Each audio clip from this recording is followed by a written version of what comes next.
All right. Library Lil. Anybody read this already? No? All right, good. Because you guys will be ruining it. Tell me to move on. Is that your teacher over there? Yes. Do you guys like her? Yes. Okay. It's always nice to like your teachers. I like all my teachers. All right, we'll get started here.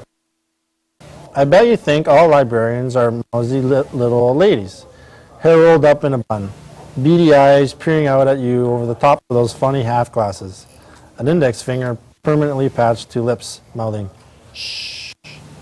You guys believe that? Yeah? Is that all like that? Well, we'll see how it goes.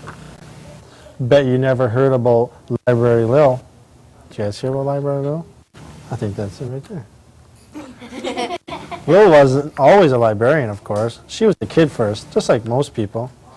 We got Lil in the tub when she was 1, Lil in secondhand Rose when she was 3, Lil on the soccer field when she was 5, and Lil builds Fort Rose when she was 7.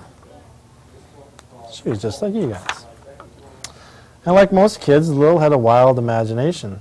She loved to read, and she imagined herself the hero of every book she checked out of the library. By the time she was 8, she'd read all the books in the children's room.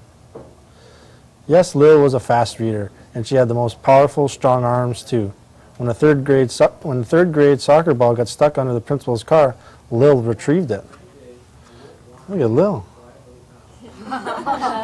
You guys that strong? No. Oh, if you guys all put together, I bet you are, though. Her strength might have come from carrying all those books around. For when Lil ran out of children's books, she started in on encyclopedias. She used to check out a whole set at once. She'd walk down the street reading the A volume, held open in one hand, while she balanced the remaining volumes on the palm of the other hand. She turned pages with her teeth. There she is, turning pages with her teeth. She's crazy. But she's tough, though. It was no surprise to anyone when Lil grew up and became a librarian, landing a job in nearby town of Chesterville. The townspeople soon dubbed her Library Lil. Lil's specialty was storytelling, but when she advertised a story time in the local newspaper, no one showed up. And when she posted a list of fantastic new books she had ordered, no one came to check them out. Poor Lil, she loved to read, and no one else wanted to come visit her. It was clear that people of Chesterfield were not avid readers. Television was her favorite form of entertainment, and Lil did not approve of TV. Devil's invention, she called it. Keep folks away from the good books. To Lil's way of thinking, TV was an evil that ranked right up there with poison ivy and mosquitoes. She knew she had her work cut out for her. You guys like TV a lot? Yes. A little bit? But you like to read too, though? Yes. All right, so maybe Little Lil might like you guys then. We'll see. One horrible stormy night, the wind blew down some power lines. The whole town of Chesterville plunged into darkness. TVs popped off like flashlights. This was the chance Lil had been waiting for. She fought her way through the driving rain to the town's ancient bookmobile, battling 80-mile-per-hour winds that threatened to carry her away like a feather in an updraft. Unfortunately, that old bookmobile had been sitting idle too long. Its battery was deader than a pickled herring. But did that stop Library Lil? No, sir. Up and down the streets of the town she went, pushing that bookmobile ahead of her just like a baby carriage. You know, look at all the wind going through the town, and there she is pushing it. She's dedicated to help people read. By the end of the night, every man, woman, and child in Chesterville was reading a book by the flickering light of a candle. The power was out for 2 whole weeks, by which time the townspeople had solidly formed the habit of reading. Suddenly, folks were borrowing more books than they ever in the entire 50 years since the library had been built. And they were standing room only for Lil's story times. Not long after the storm, a motorcycle gang rode into town. The leader of the gang was Bust-em-Up Bill. He was a towering 6'7", and when he took off his jacket to play pool, he revealed a skull and crossbones tattoo that would scar the wool off a sheep.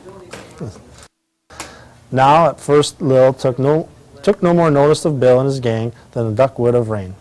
She was only interested in readers, and they kept her plenty busy at the library since the storm. So while Bill and his gang hustled pool at the local tavern, Library Lil checked out books. There he is right there. He's a big dude, eh? Bust him up, Bill. It wasn't long before Bust him up Bill found out about Lil. You see, he was in the habit of watching professional wrestling on Tuesday nights. So when Tuesday night rolled around, Bill expected to watch his favorite program. "Where's the dang TV?" he yelled at the bartender. "Don't have one, sir," said the bartender. "Nobody in town watches it anymore. Too many good books to read." "No one watches TV," Bill roared. "What's the matter with you folks?" The bartender chuckled nervously. "Lil made us all into readers." "Readers," Bill laughed. It was not a pleasant sound. He faced his gang. "Did you hear that? These lily-livered cowards read books." The way he said books left no doubt that to him this was the filthiest word in the English language. "Who is Lil?" He spat the words out like bullets. "Our librarian," squeaked the bartender. "Where is she?" growled Bill. The bartender cringed. "She'll be parking her bookmobile across from the library in about 10 minutes, sir." Bill stomped towards the door. "Let's go," he grunted towards his gang. Ooh, it'll be interesting here. When Lil arrived, she found the parking lot filled with motorcycles and surly bikers. "Move your bikes," she called. "You're blocking my parking space." "Tough cookies, sister," said Bill. "It's your fault I'm missing my favorite TV show." "Listen," Lil said, "I don't want trouble. Just move the bikes." The gang stood their ground. "All right," said Lil. "If you won't move them, I guess I'll just have to move them for you." And you see the gang right there? Little old librarian's going to take them on. "Did you hear that?" Bill shouted to his gang. "She'll move them for us. Sister, if you can do that, while I'll... Bill glanced at the bookmobile. "I'll read a book," he finished. It was the worst thing he could think of. Lil grinned. She flexed her skinny muscles. Then she stooped down, reached under one of the motorcycles. Straightening, she suddenly hoisted the motorcycle with one hand and tossed it into the street. It cost her a little more effort than flinging an apple core. "Bust them up," Bill and his gang watched with their jaws hanging down and Lil threw motorcycle after motorcycle onto a stack, reaching up toward the moon. Look at that. Well, she's tough, eh? When she cleared the parking lot, Lil drove the bookmobile on in. Then she climbed down and headed toward the library's front door. "All right, boys," she called out. "I'm open for business." Bill's boys tried to sneak away, but Bill hauled them up by their collars. "Not so fast," he growled. "We're all getting books. If anyone tries to leave without one, he's going to be reminded why my nickname is Bust 'em Up." It wasn't long before every man in Bill's gang was reading away. Of course, some of them hadn't learned too well in school, so Lil gave them some easier books to begin on.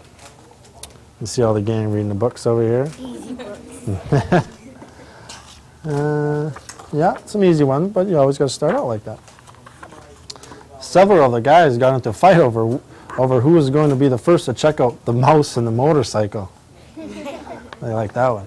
Fortunately, Lil found some extra copies and calmed things down.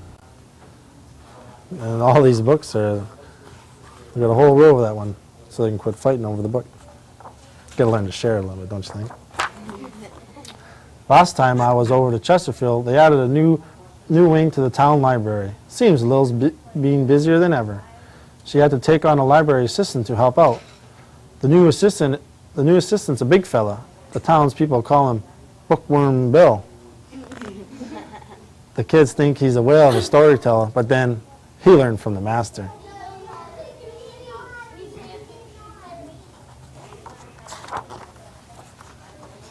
Since Bill's been on the job, Lil says there hasn't been a single overdue book. I think she's kind of sweet on the guy.